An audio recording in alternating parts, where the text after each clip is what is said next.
Again, if you're not on mute, can you go ahead and please mute yourself?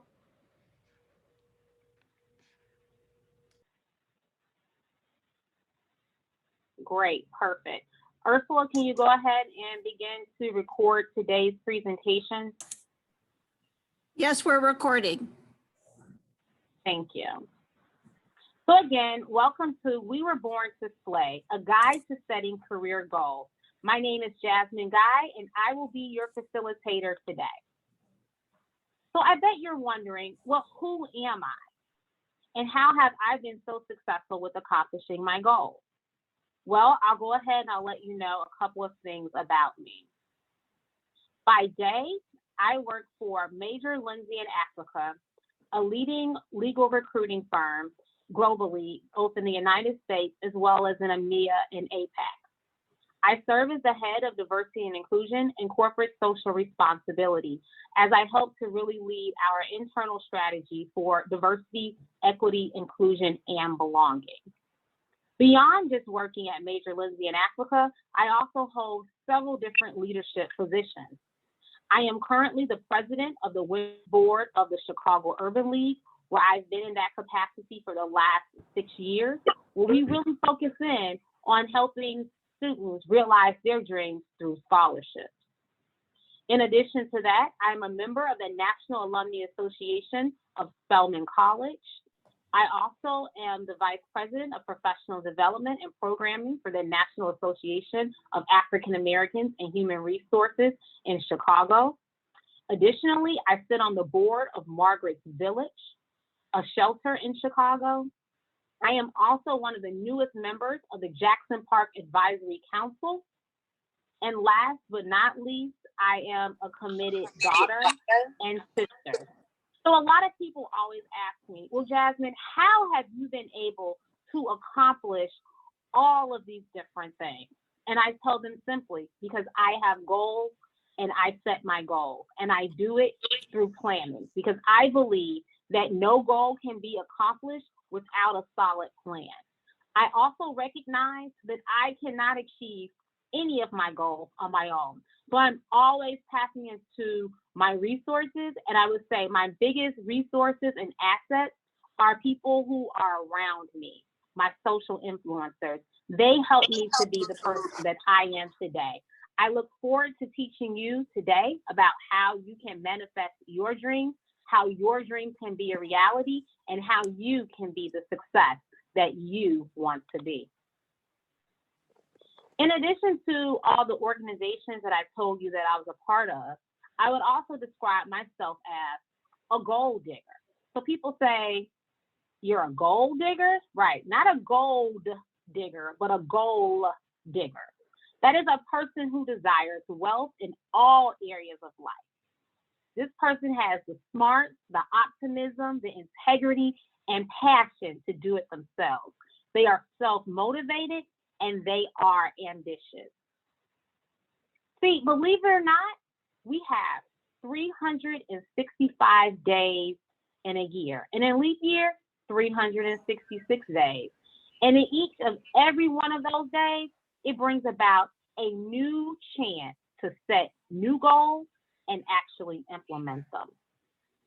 In addition to my resources being able to help me to implement my goals, also I must say that I stay prayed up. And so as Chadwick Boseman said, when you pray for something, it can actually happen, and that is powerful. Last but not least, I also describe myself as being young, gifted, and Black. So let's go ahead and dive into today's program. So our agenda, there are some very clear things that I want to make sure we accomplish in today's program.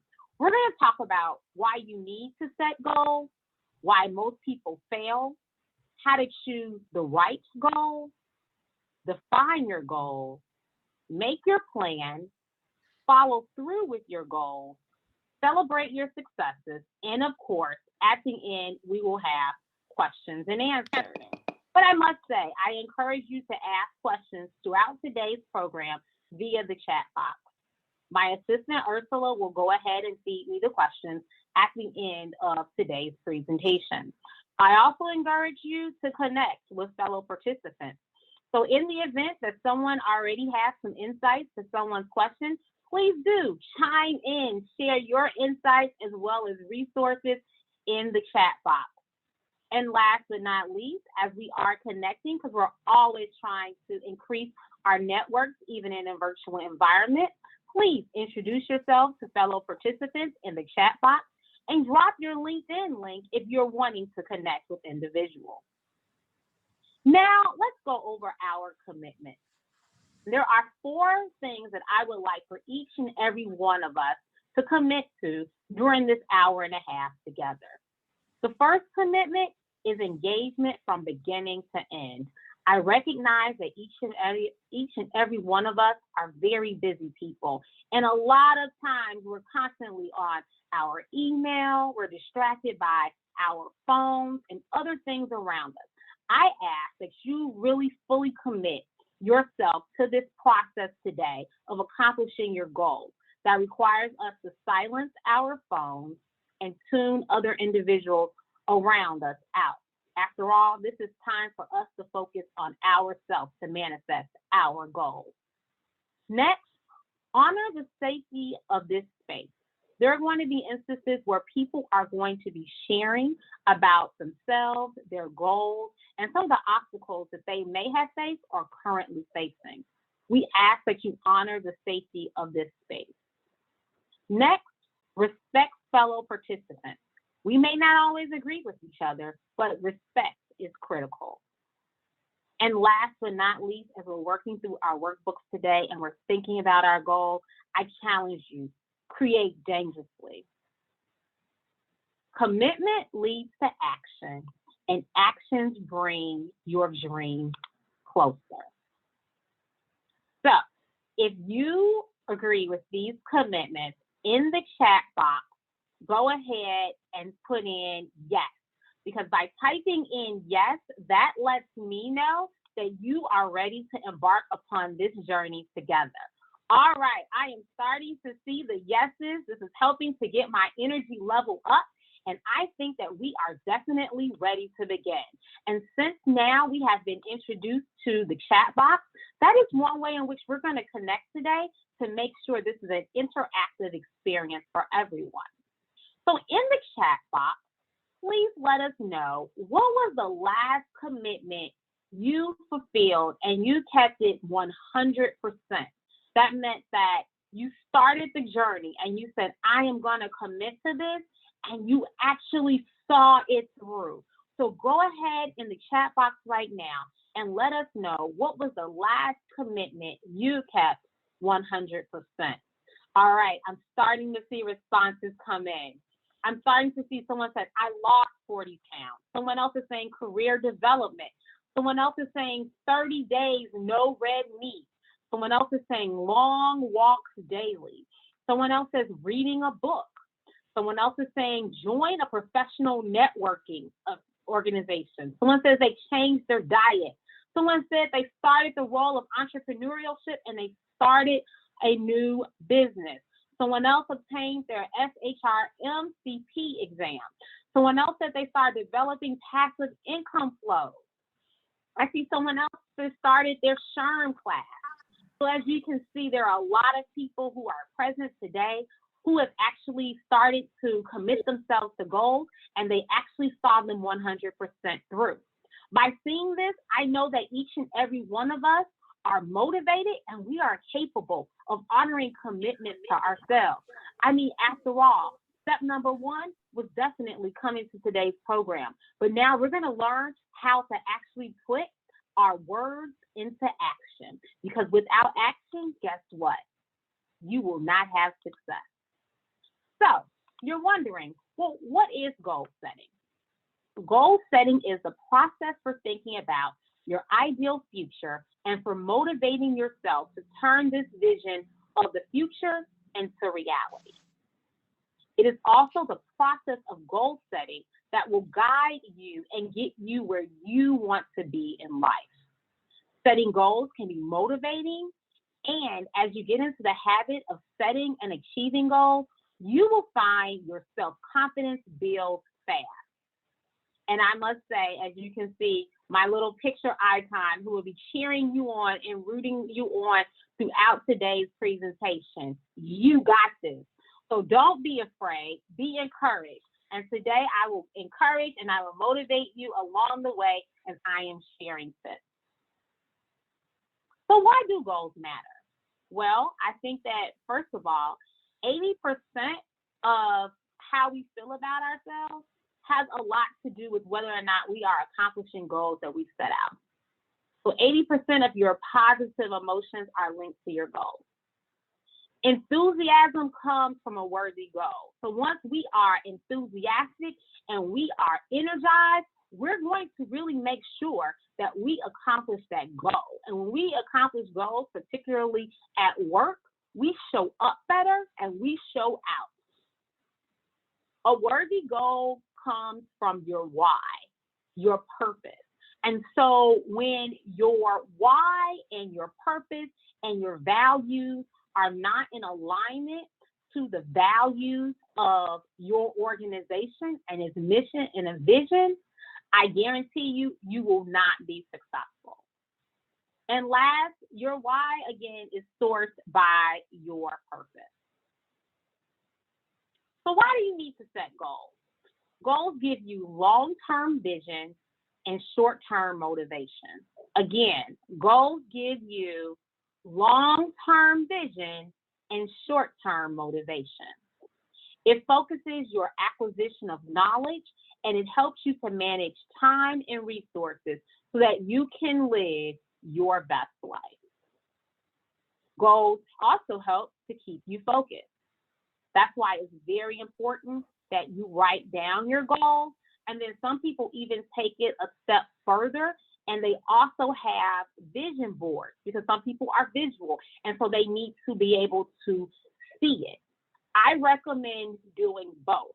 I recommend that you write down your goals and you're very specific, and then you have visual representations.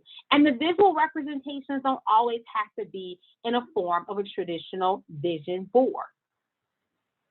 So right now, I know I have a virtual background, but actually behind me, there is a piece of artwork in my dining room, and it is a poem of Hey Black Child. There is a mirror of a Black woman looking at herself as a self-reflection. It helps me to remember that I am incredible, that I am fierce, that I am intelligent, and that I'm equipped with all the knowledge that I need to accomplish my goals. That is a visual representation that I look at every day to remind me that I am capable, that I am qualified, so that I do not end up suffering from imposter syndrome. Another reason why we need to set goals is because goals help to transform big problems into small obstacles. If you have a goal in place, it's easier to make decision making. And last but not least, goals hold you accountable for failure.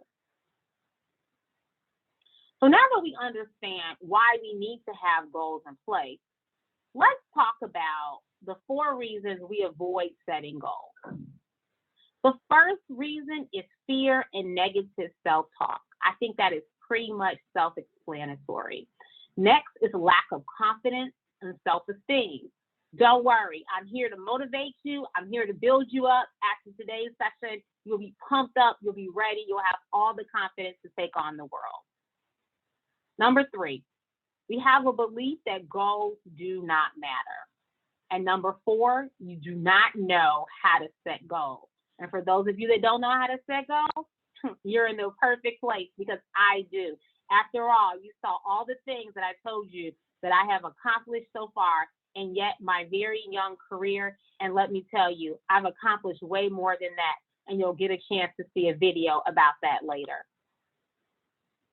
And so, speaking of the video, I am going to go ahead and play a video that helps you to be able to connect with me a little bit more. And you'll be able to hear the words of that poem that I was referring to, Hey Black Child. And you'll also get a chance to learn a little bit more about me, my family, and how we actually master our goals.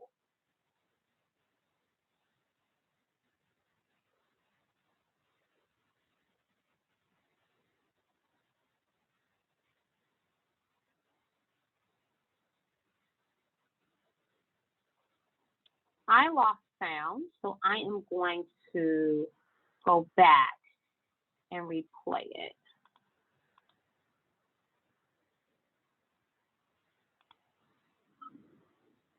Hey Black Child by Kelsey Close.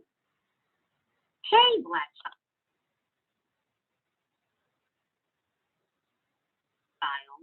do you know who you are, who you really are? Do you know you can be what you want to be if you try to be what you can be? Hey, Black Child, do you know where you are going, where you're really going? Do you know you can learn what you want to learn if you try to learn what you can learn? Hey, Black Child, do you know you are strong? I mean, really strong. Do you know you can do what you want to do if you try to do what you can do? Hey, Black Child, be what you can be. Learn what you must learn. Do what you can do. And tomorrow, your nation will be what you want it to be.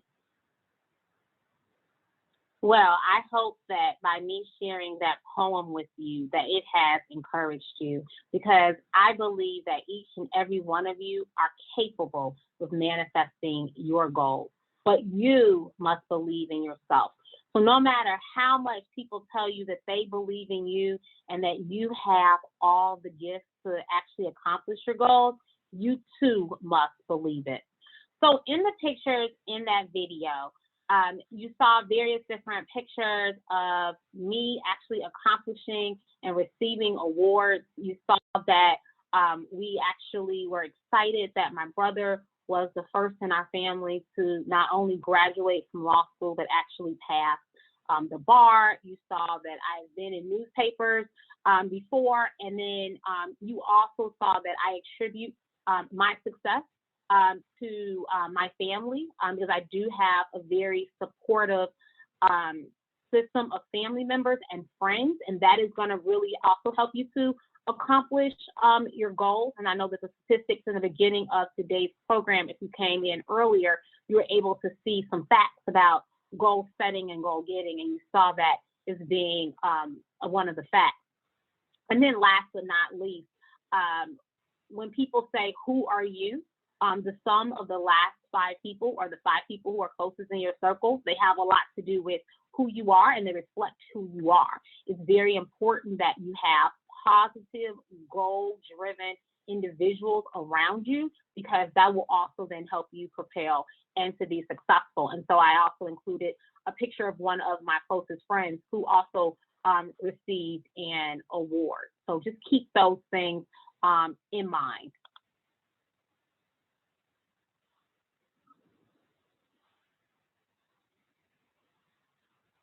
So, you know what? Let's be honest with ourselves. We do not always succeed in life.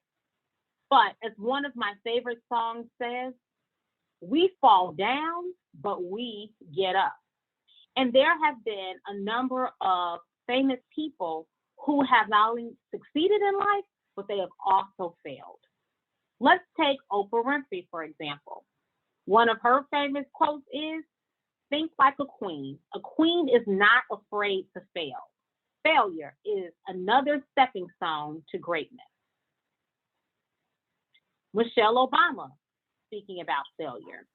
Failure is an important part of your growth and developing resilience. Don't be afraid to fail. Les Brown.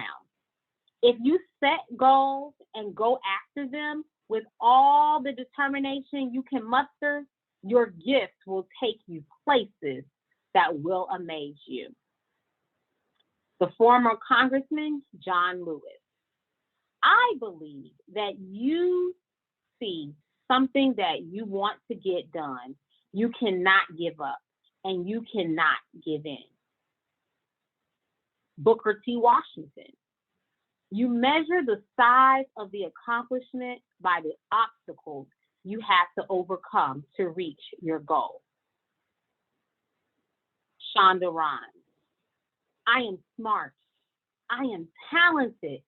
I take advantage of the opportunities that come my way, and I work really, really hard. Don't call me lucky. Call me a badass. So you think about, there might be times when you fall. Things may not come out to be as successful as you wanted them to be, but know that you are resilient and you are capable of turning that situation all the way around. So you remember what one of my favorite songs says, we fall down, but we get up. Allow these individuals too to motivate you and know that you can continue to move forward in achieving your goals. Next, we're going to go ahead and we're going to watch a short video that talks about accomplishing goals. And then we're going to, from there, dive into the workbook.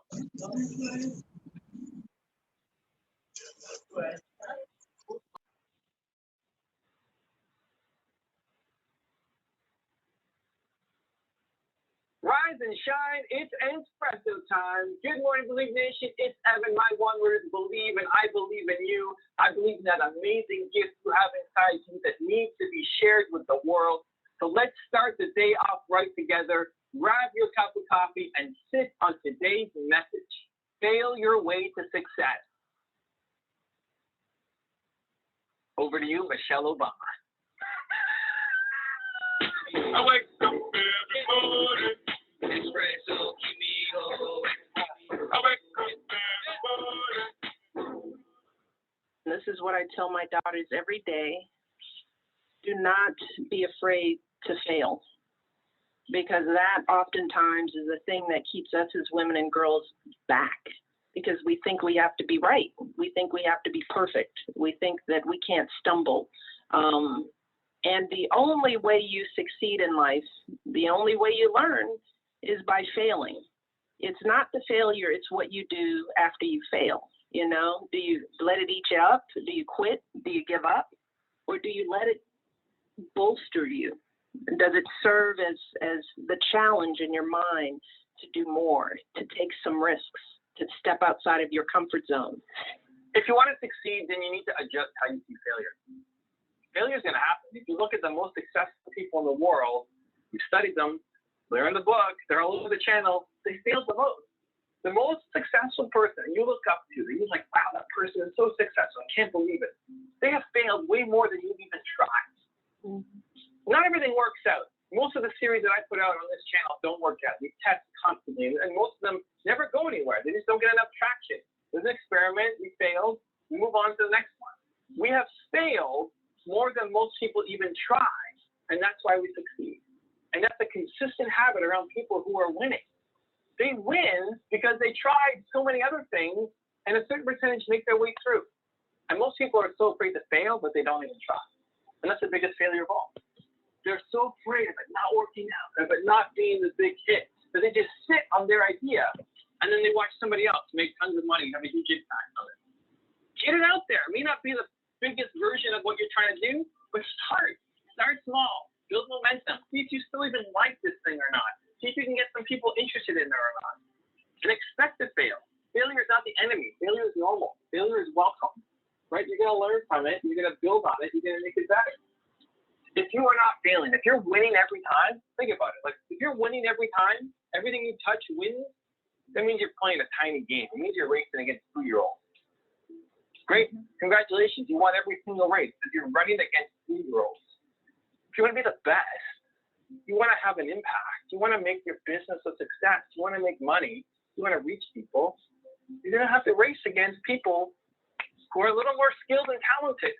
You're going to have to risk losing. You're not going to win every race, But the good news is you don't have to. You don't have to win every race to succeed. You just have to win one. You can run 100 races. You just need to win one. And then they call you an overnight success. So just adjust your view of failure. Expect things to fail. It's not like I'm cheering for it to fail, but I expect most things that I touch to fail. That's okay. That's normal. That's what happens. If you're the person who's just so afraid to fail that you don't try anything, then you need this video and these kinds of videos and resources more than anybody. You need to surround yourself with people, with ideas, with resources, whether it's the videos, whether it's the book, something else, where people are talking about failure, where you're hanging around successful ideas, because anybody who's saying not to try something because it may not work out, that's a small thinking person. If somebody's telling you that, like, don't try this because it may not work out, I would challenge you to look at their life, look at their accomplishments, look at what they're doing, and I guarantee you they're playing small in their life, and that's not something that you want to do. So you need to change your environment. You got to change what you're feeding into this, because the more that you are accepting that line of thinking, the more you're just going to stay where you are. The more you're never going to go off and build this thing. The more you're just going to sit on your couch and be a dreamer with great dreams, with amazing dreams that could have a huge impact that you never actually take any action on because you're too afraid to fail. So if that's you, I challenge you to start getting into that habit. Surround yourself with those people. You know, you don't have Michelle Obama in your life. That's okay. The good news is Michelle Obama is a pretty public person. If this message resonated with you, you can put in her name as a YouTube alert and get updates every time she makes a new video. If you like my message, you can subscribe to the channel. There's 3 videos that come out every day. There's enough content there to start to shift your mindset. The key is making that consistent. The key is So the key is shifting your mindset, being consistent, and understand that you have to fail in order to win. So if you haven't done so already, in the chat box, go ahead and share with us. What is the one thing that you are afraid of failing? The one thing that you are afraid of failing. And while you don't have Michelle Obama, like the person in the video said, hey, you got Jasmine Guy. I am here today to support you along your journey. So let's see. One of some of the things that people are afraid of failing is I'm afraid of failing in my career. That's understandable. I'm afraid of a 5K run. I will say, don't be afraid of a 5K run. My first run was an 8K. It was a Shamrock Shuffle. And my friends just encouraged me along the way. And they just said, we're going to all start together and we will meet you at the finish line, meaning you go your own pace, you run your own race. I did not stop. I was determined. And guess what? I was not the last person to complete that race. When we finished breakfast after the race, I literally saw the last person finish. So you got this. I'm afraid of living below my potential. So go ahead, don't do it. Make some realistic goals, accomplish them, have those positive people around you. And guess what? You no longer have to be fearful of that. I am fearful of not being authentic. I think that a lot of times people have to understand that in order to be authentic, you have to know who you are, whose you are, and you have to put yourself in an environment that allows you to be your true, authentic self. So I am very blessed to say that I have a job where I am able to bring my true, authentic self to the workplace. I let them know in my interview, I cannot be successful in your organization if I cannot allow my whole self to come to work. But I think that sometimes also people get it confused when you say, can you bring your whole self to work, right? You still have to be respectful. You still have to honor the cultural norms at the organization. So that's why you want to make sure that when you do find a job, that there's alignment, right? So your vision, your mission, and your why is aligned with the company's vision, their mission, and their why. Because once you find that there's a disconnect, right, in that alignment, you're not going to be successful in that organization. So that will allow you to bring your true, authentic self to work. We can continue to talk offline if you want to, and if you want to continue this conversation through LinkedIn, I think that would be a really great opportunity for us to connect and be able to share more about this. So thank you all for sharing some of the things that you are afraid of failing. So let's dive in deeper. Why do most people fail? And as you can see, my little friend keeps telling you, you got this. She and I both believe you got this. So why most people fail? Number one, bad goal definition. They have not concisely and specifically defined their goal. They have no idea of what they're trying to accomplish. Do not be vague. Be specific. Breathe your goal into life. Number two, people fail to choose the right goal. It always has to do with the right place at the right time. So right now, we are in a pandemic. Therefore, one of my goals is not to see the world, because the reality of it all is I more than likely do not leave my condo in Hyde Park. So realistically, right now, that goal of wanting to see the world isn't realistic. But I'll tell you one goal that is realistic, and I've been able to do it during the pandemic, and it is to read more. So last month, I actually shared with people on Instagram and LinkedIn all of the books that I read in January. I believe there were like 6 or 7 books that I read in January. Right now, it's February. I am on book number 3. Right now, I'm reading The Happiness Advantage. I really highly recommend that each of you read that book, because you will find that it talks about how our goals have a lot to do with our happiness. And it talks about having the right people around you to actually accomplish those goals. And once you see yourself succeeding, you are happy, right?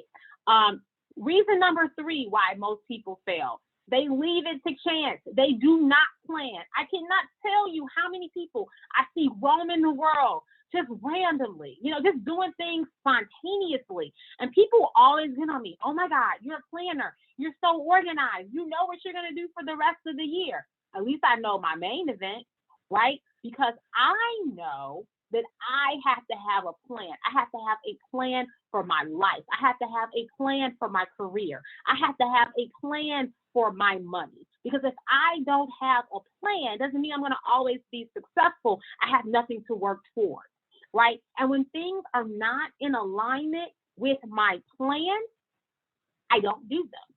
That is when I have the power of saying no. And I just shut it down, because it is not in alignment with who I am, where I see myself in the next year, 3 years, 5 years, 10 years, who knows, 30 years, 40 years. Therefore, I will not do it at that time. And that is the power of saying no. And now you have a reason as to why you can tell people no. Reason number 4 why most people fail, they do not share their goals. Now, I will warn you, you have to be very cautious, right, about who you bring into your circle of trust and who you share your goals with. But each and every one of us should have a confidant, someone we can share our goals with, who will support us and who will hold us accountable when the actions that we are taking are not in alignment with our goals. We should also seek for those people to also help us to accomplish our goals as well. So sharing your goals is critical, but you have to be very cautious about who you share your goals with. Reason number 5, we do not set milestones. There are some goals that it might take you, say, 3-4 years to accomplish. So let's say right now you say, I want to graduate from law school. Okay, so let's step number 1. What do you need to do? Step number 1 is you need to sit down and study to take the LSAT exam. Step number 1. Step number 2, then you need to actually register for the exam. Then step number 3 is take the exam. Then step number 4, you get your score. Maybe it's not the score that you want. Maybe you need to then retake the exam, which means that you need to go back over all of those steps that I just said. All right. Then from there, you begin to apply for law schools. You see what schools have admitted you, and then you actually then sit down and you go through law school, and that's going to take you maybe an additional 3+ years, depending upon if you go full-time or part-time, right? And then after that, you do what you're supposed to do in your academic studies, and then you finally graduate.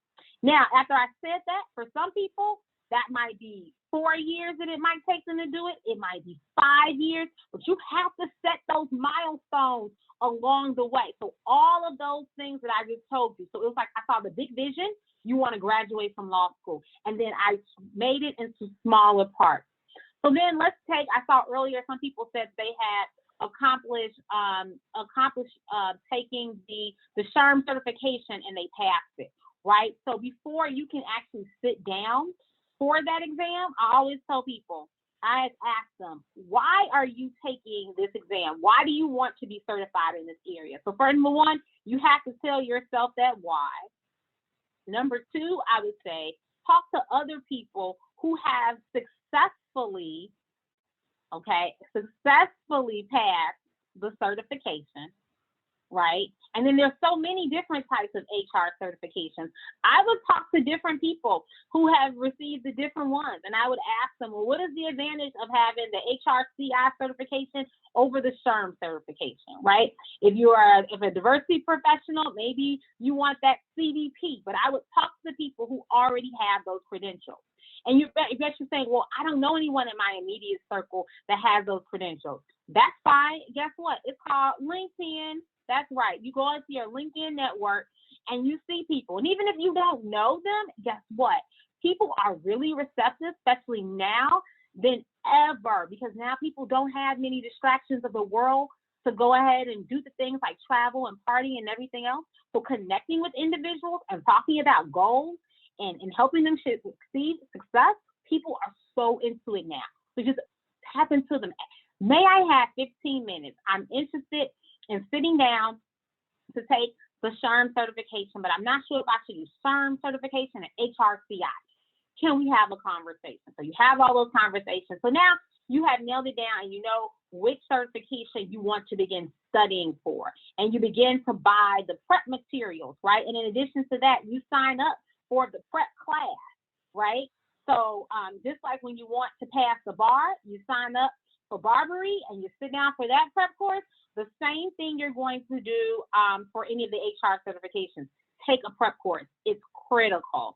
And then, of course, you're going to continue to study on your own. And then you're going to have a date in mind where you feel as though you are ready now to take the test, and you're going to sign up for the test, and then you're going to take it, and then you're going to wait for your results. And guess what? If you don't pass, it's fine. You're going to go ahead and what? You're going to reset. You're going to pivot. Now, maybe you're going to figure out different ways, and now you're going to study. So maybe now you're bringing in a tutor. Maybe now you're making flashcards. You know, you're going to do whatever it takes in order to succeed, but you always have to regroup. You have to reassess, and you're going to say, what do I need now to make this goal a reality? And you're going to move forward. Another reason why most people fail is they do not think of the work. They do not think of all the things, all those steps that I just named. They don't think of them. They don't set those milestones, right? And then, of course, a lot of times people's goals are just truly unrealistic. It's kind of like, again, earlier today, I said, I have this goal of, seeing the world in 2021. Is it realistic? No, the world is shut down. We have to be very realistic about our goals. And it's okay to have small short-term goals that are going to help us to lead up to those long-term goals. Again, give yourself grace. Rome was not built in a day, and your life does not need to be completed in a day. We have a lot of living to live, and as much living as we have to live, we have a lot to give, and we have to have goals in place to live our best lives and fulfill our goals. So I know a lot of you are into scholarship. I love Harvard Business Review. If you are not versed in Harvard Business Review, and yet you want to get to the C-suite, I will tell you, all C-suite leaders read Harvard Business Review. I learned about Harvard Business Review in my first HR position.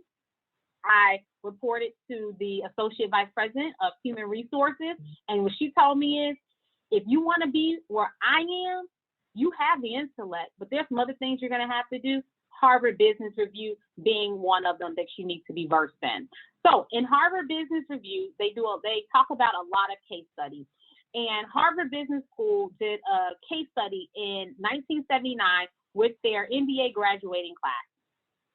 And the case study had to do with goal setting and examining goal setting. And they only asked their participants, which were their soon-to-be graduates, only one question. Have you written goals and created a plan for their attainment? Now, you always think, well, these individuals are graduating from Harvard, and so therefore they are intelligent, right? And they've invested so much money into this education. So I know they have goals, and I know they've written them down. Well, check this out.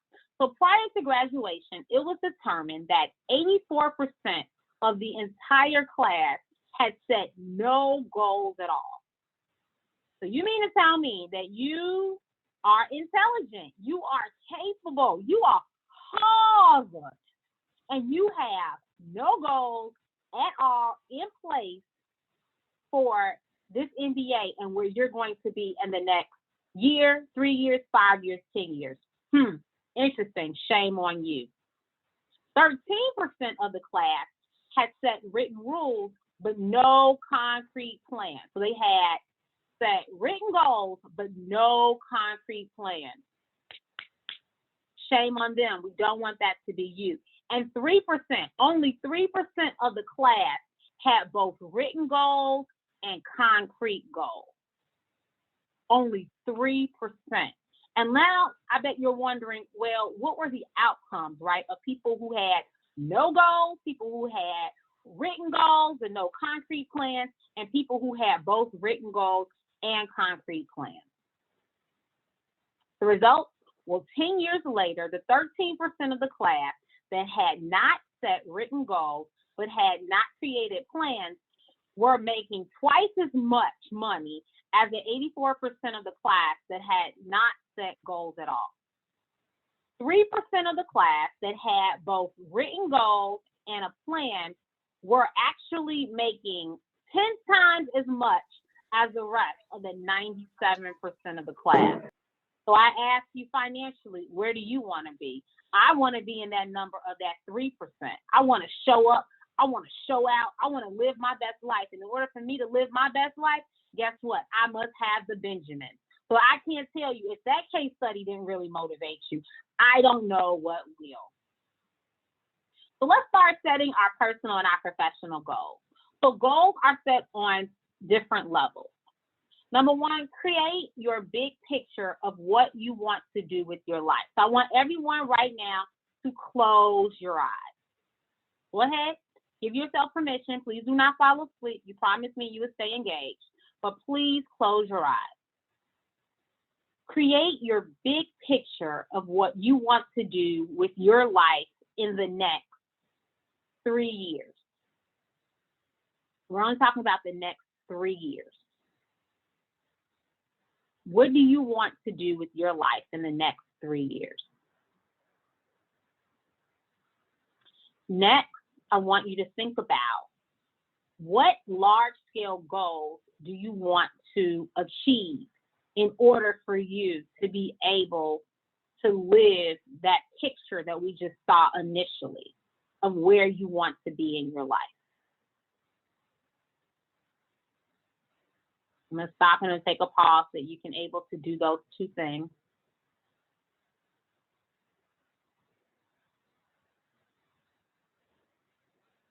Then next, I want you to envision how you will break these goals into smaller and smaller targets.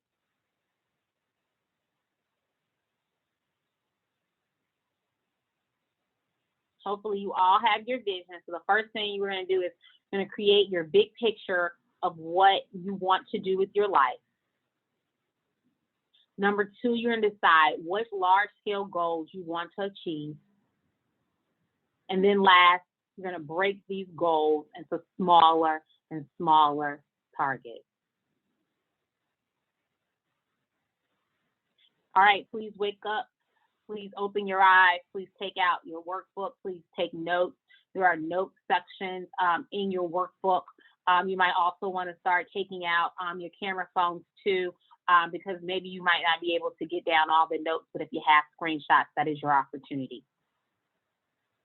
So how to choose the right goals. I'm going to give you some tips on how to choose your goals. You're going to ask yourself some questions. You're going to think about some things, okay? The first question you're going to ask yourself is, what do you really want to achieve? See, again, you got to be realistic. You have to be honest with yourself. How you know what you really want to achieve in life is sometimes by asking other people and having conversations with them. So very interesting. I was about to graduate from Spelman College and trying to figure out what I wanted to do in terms of next steps. I was a psychology and English double major. And in my mind, I thought that obtaining a master's or doctoral degree in industrial organizational psychology was going to allow me to really be able to implement some culture changes in organizations to help them to be healthy places where people can thrive and grow, at the same time helping companies really realize their investment, their people, and grow their revenue. As I began to talk to different people who were writing my letters of recommendation, I must say 2 people stuck out to me the most. We were having an actual conversation. So not me typing up an email and getting my package together about my qualifications and things I want them to highlight, but they're asking me, we're having a dialogue about what do you really want to achieve in your life and how do you think this degree is going to help you? There were 2 people that said, you know what? Actually, IO psychology is the wrong degree for you. You should get a degree in human resources management or development. I did research, and guess what I found out? I found out that really what I wanted to achieve in life, I would actually have a better shot at doing it if I actually got a human resources development degree. And so guess what I did? I went ahead and I started applying to HRD programs. And guess what? Within a year, I graduated from University of Illinois, Urbana-Champaign, which has one of the top HR programs in the country. And I was able to realize those goals. And on top of that, I was able to get a scholarship. So that meant I did not have to have any student loan debt. Had I gotten that IO psychology degree, not only would it have not been in line with what I wanted to achieve, also it would have also come with student loan debt. And so I must tell you, that is why it's important that you open your mouth and you have conversations with people who you trust. They are trusted advisors. They are confidants. They are people who are knowledgeable. And guess what? If they don't know the information, a lot of times they will introduce you to other people in their network for you to have those conversations with them. That will help you to understand what you really want to achieve. Next, you have to choose a goal to create a journey. So goal setting, understand our life is all about a journey. It will not happen overnight. No one can be the Oprah Winfrey overnight. Michelle Obama didn't wake up one day and say, you know what? I think I'm going to be the first lady of the United States of America. Absolutely not. Her and Barack Obama, they prepared for this day. Their parents prepared for this day.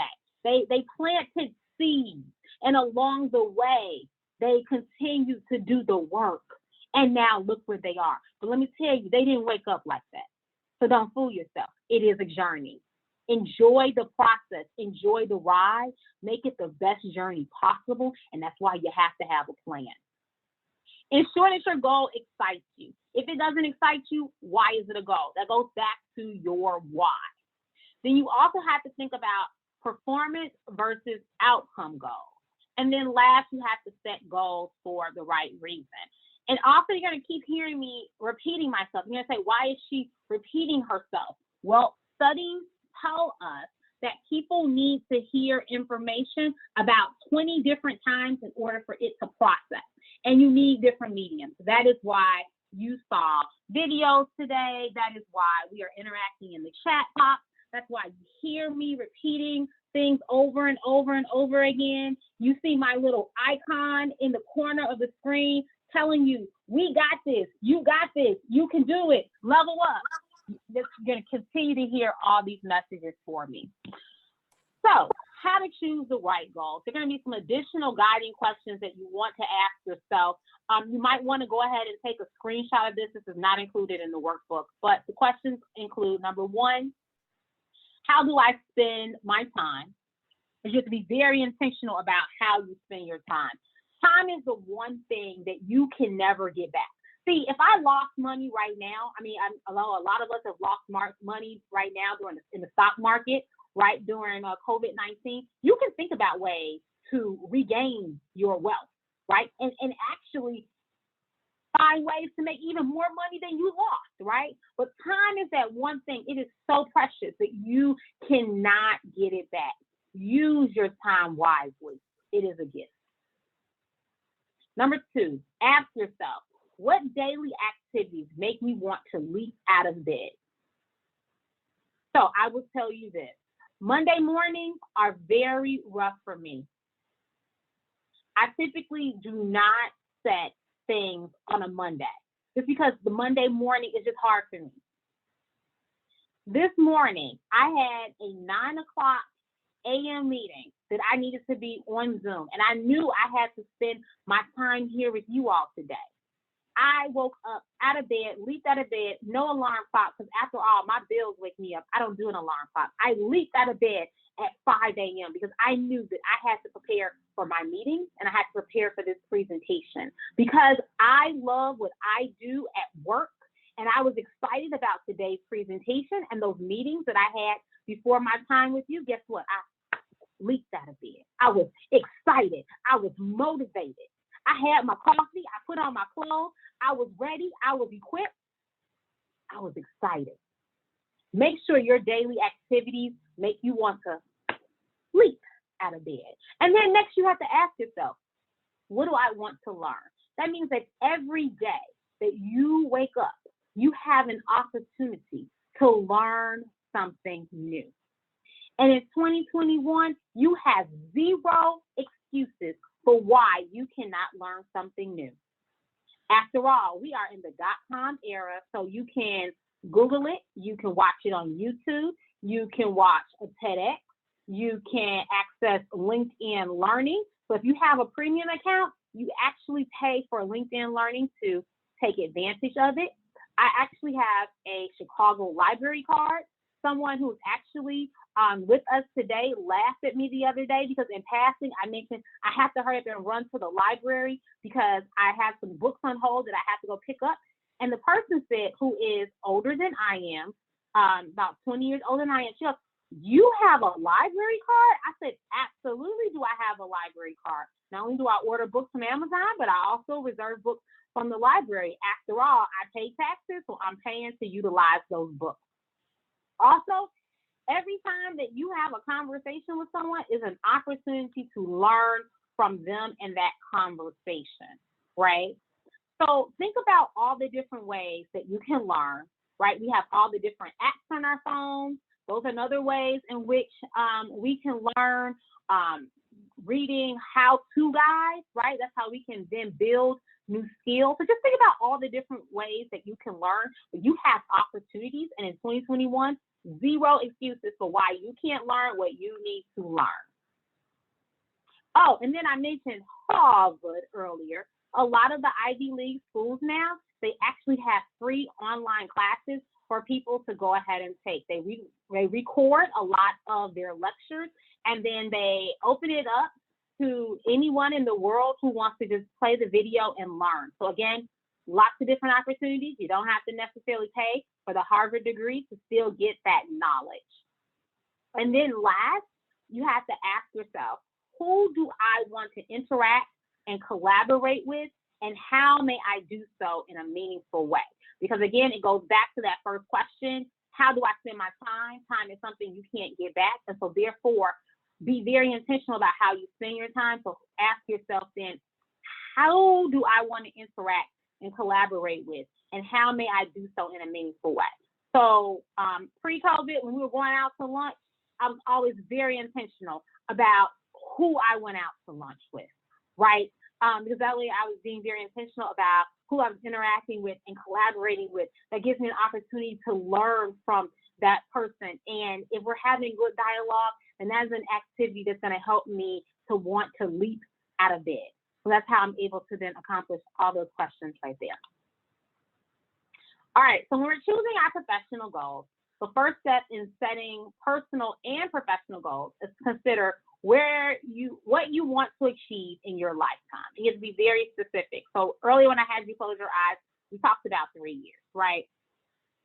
Next, one way of creating your list of goals is to fill in the blanks under the following categories: what you want to be, what you want to do, what you want to have, what you want to give, and what you don't want to be, do, have, and give.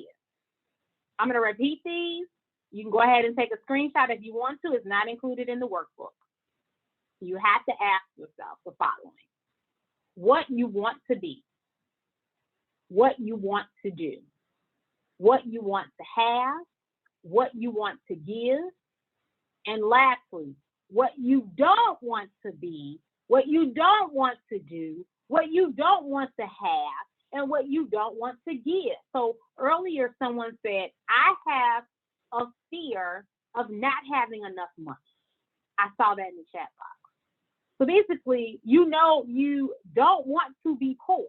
So what is it that you need to do to make sure that you are stable and that you have shelter and that you have food and you have resources and the things that you want? What is it that you then need to do? You need to focus on that. And now those are your goals, right? That's a long-term goal, but then you got some short-term goals that you're going to do in order to make sure that you don't fail so that you are not poor, right? And then you always have to have what? A plan A, a plan B, and a plan C. And you have to be willing to what? Be flexible and pivot and utilize your resources to make sure that you, in fact, are not ending up homeless and without food and having food insecurities and not having the things in which you need. Next, a lot of people don't do this. That's why I had you close your eyes, because you have to envision the result. You have to ask yourself, well, what is possible in education? What is possible in education for you? What is possible in promotion for you in 2021? You have to envision it. What is possible in working on highly visible assignments? What is possible in obtaining professional certifications and passing the bar and CPA exams?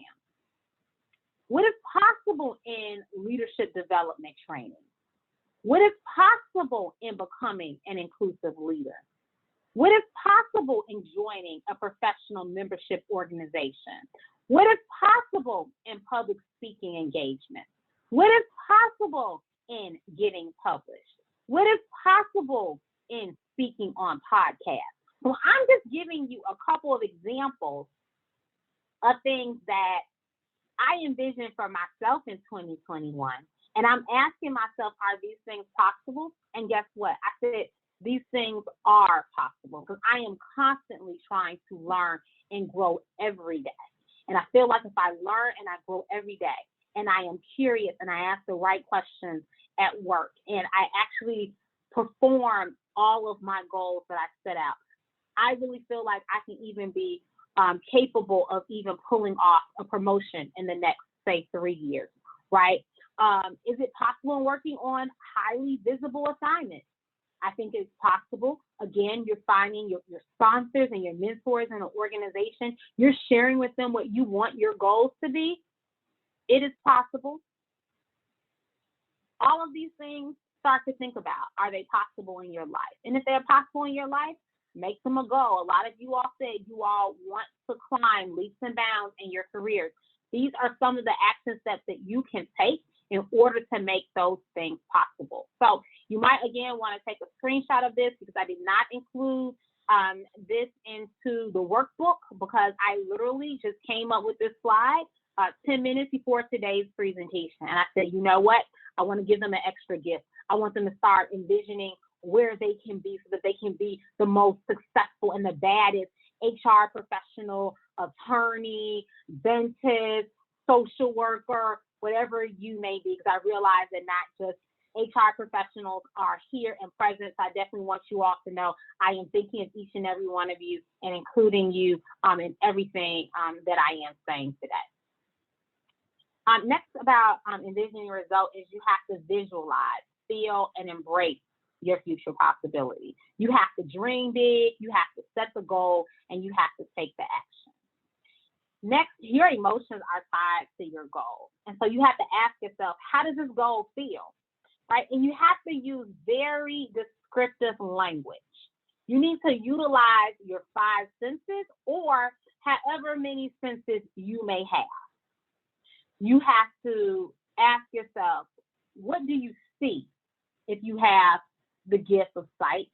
You have to ask yourself, what do you hear if you have the ability to hear? You have to ask yourself, what do you feel if you have the ability to feel? If you have the ability to smell, you have to ask yourself, what do you smell? And if you have the ability to taste, you have to ask yourself, what do you taste?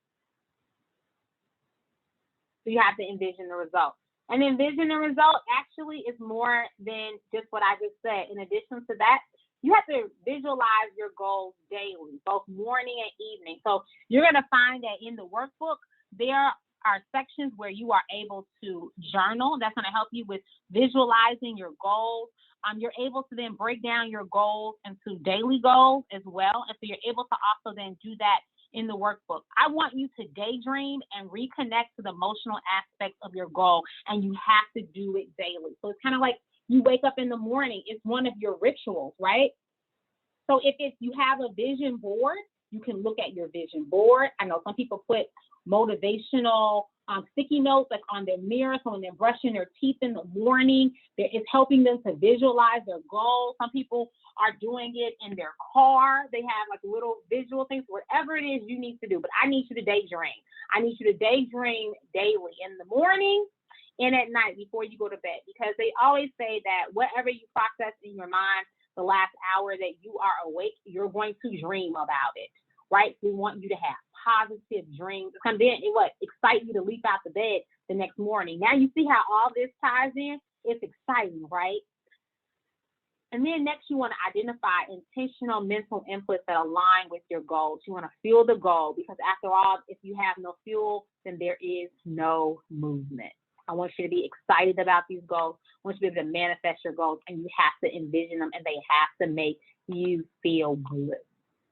So there's a 5-step process to help you set personal and professional goals. And I'm going ahead and check on time, and it looks like we're good. To be effective, the goal you choose must include all 5 steps. All right. Number 1, you have to identify your goal by writing it down. It's critical that we do what? We write down our goals. Step number 2, it's important that we set a deadline for achievement. Is it critical that we do what? We have to have those milestones. We have to have a date in mind that we will do what? Achieve our goals. Now, as project managers, we always know that there may be scope creep in our process and in our project. And so we create some buffer time for them. You can do the same thing when it comes to your own plan for your own goals in life, right? Because there are things that might set us back. I don't know, it's called COVID-19. I think a lot of us have some really ambitious 2020 goals. I can tell you, to start off 2020, I was at a downtown hotel party, one of the parties that was TV syndicated, and I was telling people, oh yes, 2020, it's going to be my year. I'm going to travel the world, and I'm going to do this, and I'm going to do that, and I was excited. And then guess what? March hit. The world was shut down. It was called COVID-19.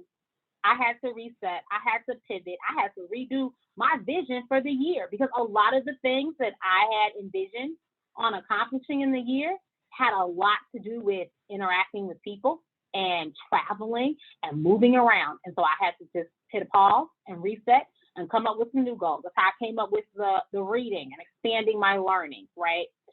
So yeah, that's why you have to list the obstacles to overcome and accomplishing your goal, right? Because you say, okay, I know that life will happen. That's that scope creep for us, again, for those of us that are in project management, but you have to list the obstacles they're going to overcome in accomplishing your goal. So you're being very proactive about it, right?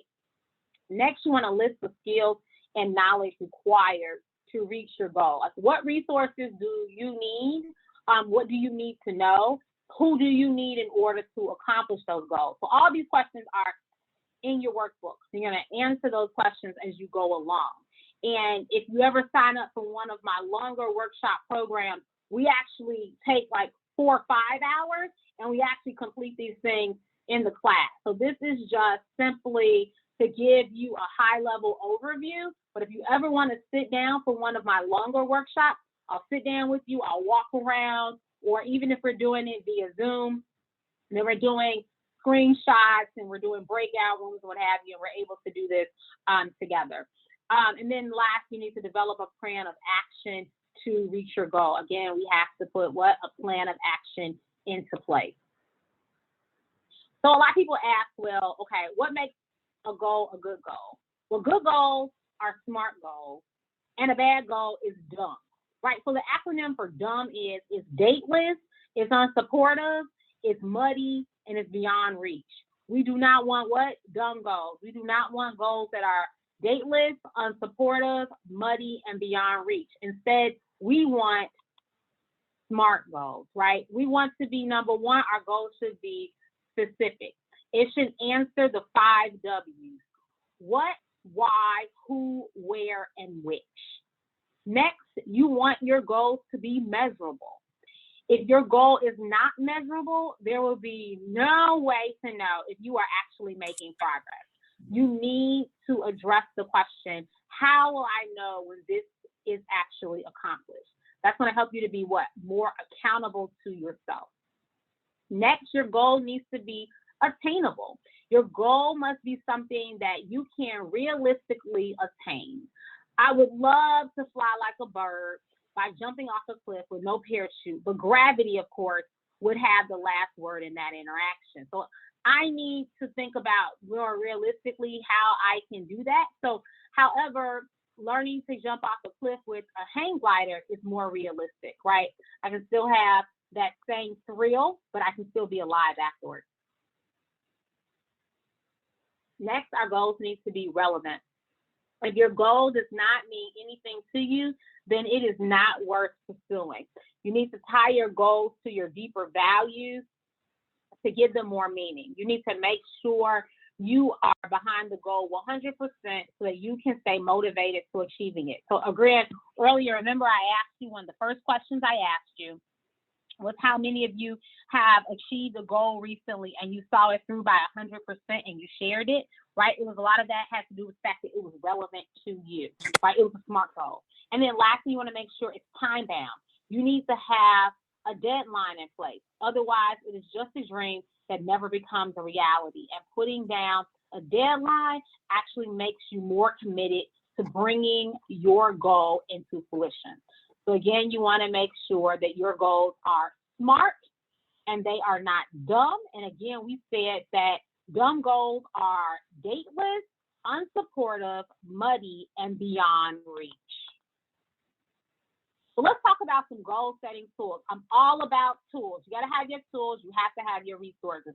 We're going to talk about both informal as well as formal tools. And some of them are actually on these things that we call smartphones. I'm going to talk about why they're really called smartphones. Some informal things you can do. Number one, you can do a handwritten diary or journal for tracking your goals and smaller daily achievements, which I provided you that space in your workbook. Next, you can use your smartphone device to set daily reminders, or you can use countdown apps for when you want to achieve certain things by. I even noticed that now on Instagram, when you're doing your stories, they have countdowns too. Those could be goals that we're working on, and now you're publicly letting people know that this is something that you're working on, like countdown. Some people are even doing stuff like saying countdown to something great. And they're not telling people what the date, the great is, but they're giving people a date. right? And then they're going to do the reveal, right? Okay.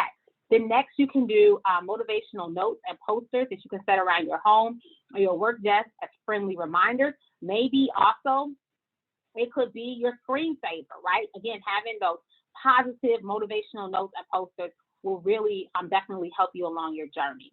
As we stated earlier, telling friends and family what you are working towards so they can offer some support for you. So if you're telling people, my goal is to lose 40 pounds, if you're telling me that and I'm a supportive friend, then I'm not going to, invite you to, events where I know we're going to just eat a lot of food or we're going to consume a lot of alcohol.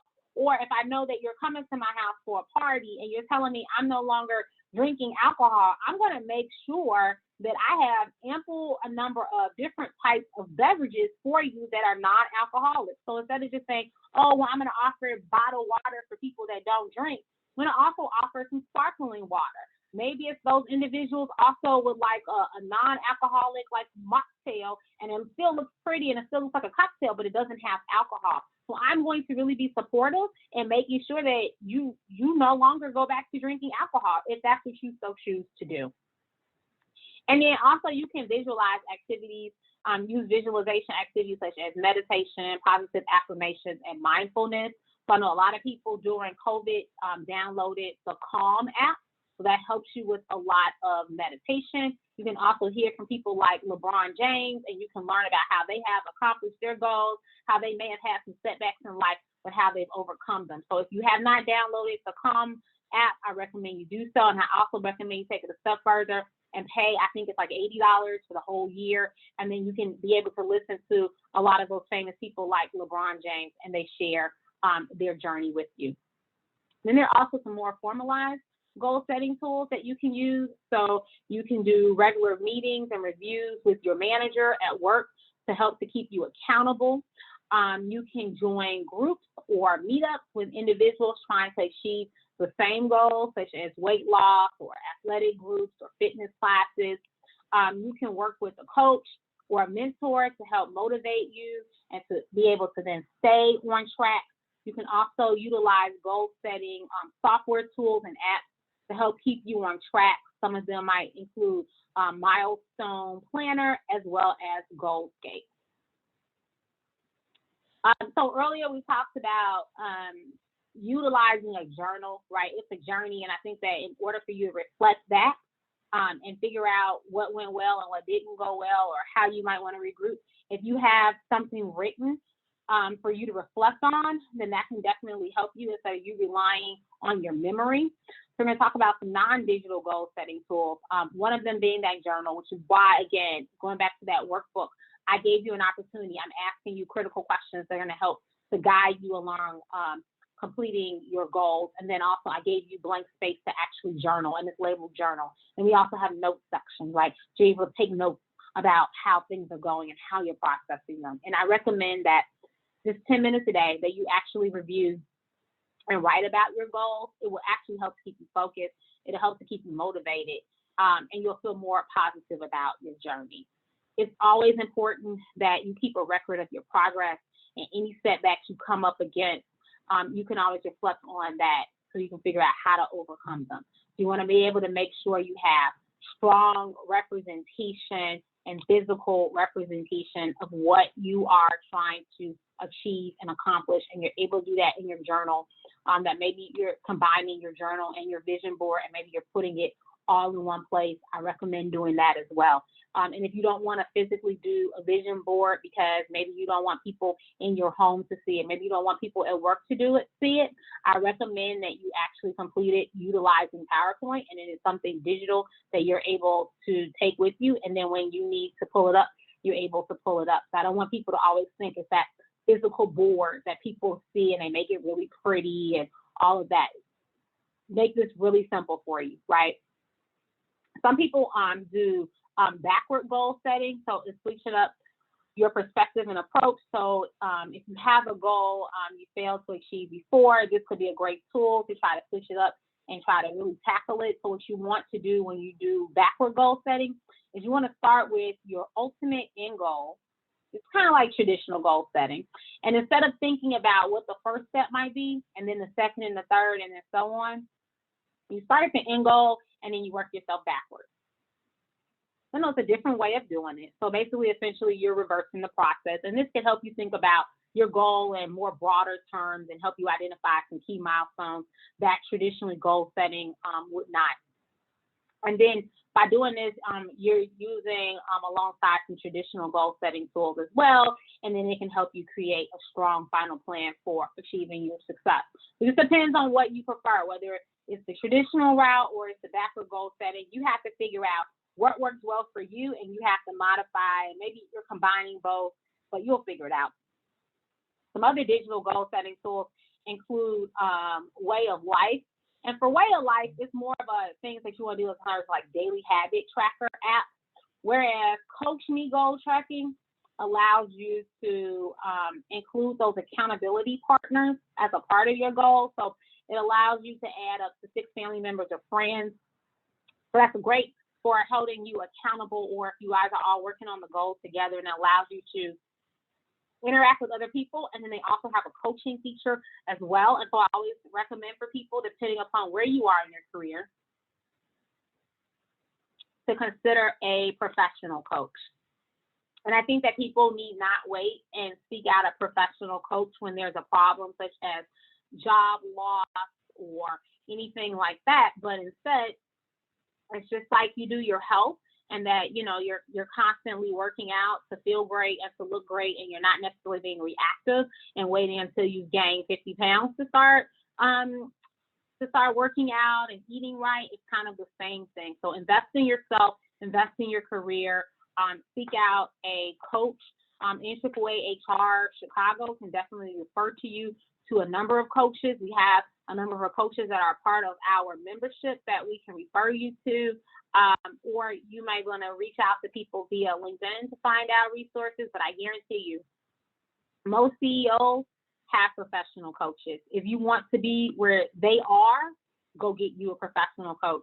And Coach Me Goal Tracking is an affordable way for you to get that coaching support if you cannot afford to actually go and see someone one-on-one and sit in their chair. Another one, so addressing life in the daily grind. I mean, let's be honest, right? Life happens, right? But you have to make it a priority to be in a relationship with yourself, and you have to love yourself. You have to believe in yourself. You have to invest in yourself. And that requires a lot of daily reflection, right? That requires you to reach self-actualization and Maslow's hierarchy of needs. And you have to really know yourself, right? You have to notice your strengths, and you have to notice your weaknesses, but you can't really be hard on yourself. You have to give yourself grace, and you're not going to really judge yourself.